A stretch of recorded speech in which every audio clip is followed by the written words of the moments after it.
مشاهديني، كيف الحال؟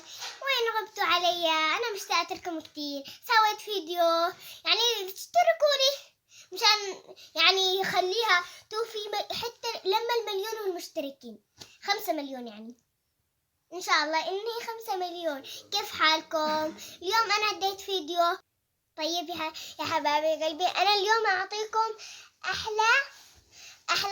أحلى نكت، يعني نكتة فنانة قمري يعني بتشوفوها يعني مضحكة شوية، مضحكة مو شوية، كثير مضحكة.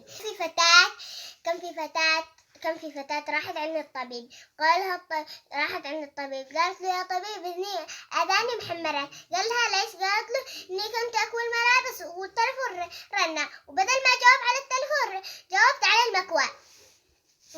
المكوى.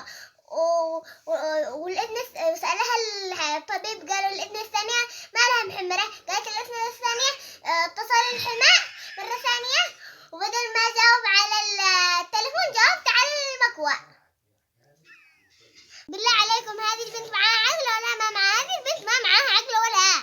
معانا الثانية النكتة، يعني نغير هذه النكتة. الصومالي سألوا ايش يعجبك في اليمن؟ قال لهم عصير الكبش. وهذا المسكين بدل ما يقول مرق الكبش قال عصير الكبش. وصلت معاكم لنهاية الفيديو، باي باي.